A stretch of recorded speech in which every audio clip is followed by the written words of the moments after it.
everybody, it's Annette from The Art of Intuition, and today we're going to talk about feeling into our answers and not thinking into our answers. So how do we know when we're thinking our answer? Because that seems very logical to our human aspect, to go up there and rattle it around the old noggin and see what answer we get. The issue with that is that when we're in our head, our human will start creating all these scenarios on what'll happen if we do X, what'll happen if we do B, and normally it chooses the most horrific things that can happen. Our human mind never goes to, oh, this awesome thing's gonna happen if I do this, and this more awesome thing's gonna happen if I do that. It never does that. It goes to everything that'll happen if we do it this way, if we do it the other way. It goes to what people are gonna think, who's gonna judge us for it. But remember, that's our judgment, not anyone else's. We usually we do the trial and we judge and jury ourselves before we even give anyone else a chance to do it. So we're the ones that sort of commit that type of crime against ourselves in a way, because we always go to, what everyone else is going to think. And the news flash is really nobody cares. I've been doing this long enough to realize nobody cares what you do. It does not matter.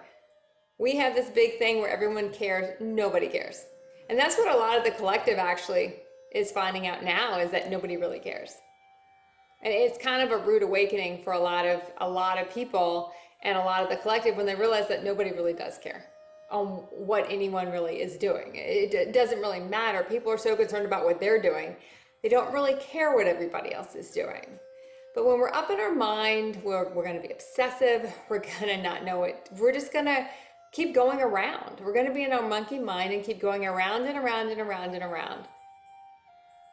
And worry about everything that could happen if we do it one way, everything that could happen if we do the other way.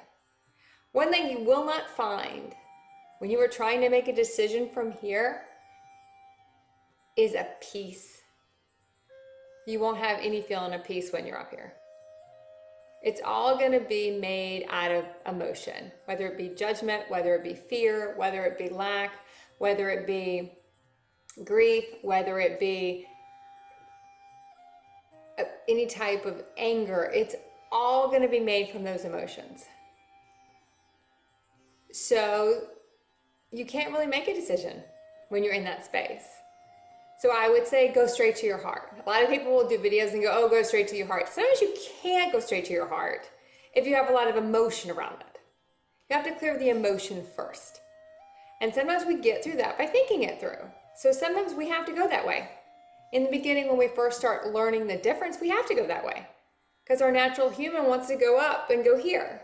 And then we have to come back and go, oh, okay, I was up here, but I'm not getting an answer. But you are clearing a lot of programming. You are clearing a lot of stuff when you're up here. So it's not a waste of time to be up here. We just want to eventually get down to here, because this is where you're going to find a peaceful decision. It's not going to be up here. You're just running through programming up here. So how do you break the pattern? Close your eyes, take a breath, disconnect the mind. When you close your eyes, you disconnect the mind. You'll immediately drop into your heart space and you'll go to a higher aspect of yourself and you can feel what feels right. Do I feel at peace when I do this? Does this make me excited?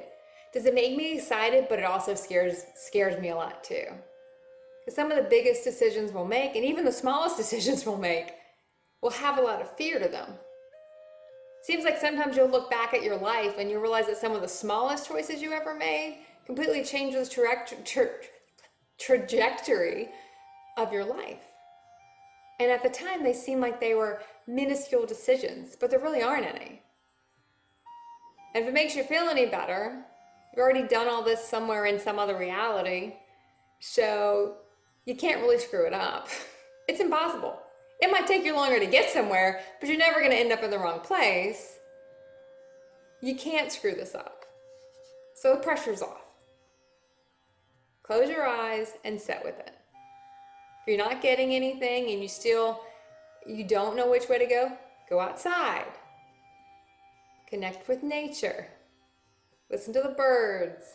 Whatever nature is for you. If you're in New York City and you can't find nature, do what works for you to calm and connect with yourself. Sometimes sleeping helps. You can ask for the message in your dream state because that you automatically disconnect the mind.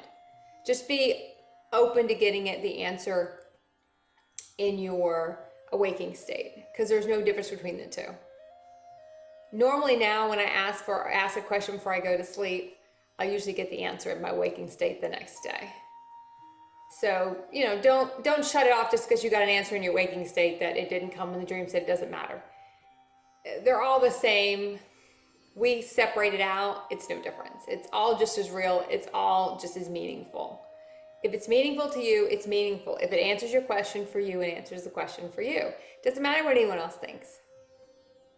Your human is not going to understand any choices you make when you connect to your heart space and your soul aligned realities. Humans not going to understand any of it, and anybody else who's operating in their human programming won't understand it. It's not supposed to understand it. It's totally counterintuitive to what your human would do. And that's another way to look at it. If your human would normally do this, do this. If your human procrastinates, don't procrastinate. That's a big human program, procrastination. Human doesn't want to make a choice. It wants a hem and haw around it. But we also waste a lot of time doing that. And that's what takes us so long sometimes to get somewhere. Because we're always running around. We're running around in our mind. We're the delay. We're the reason things aren't moving for us. It's nobody else. We're the catalyst to the shift. No one else is. In your reality, you're the catalyst. If you're not being the catalyst, then you're not in charge.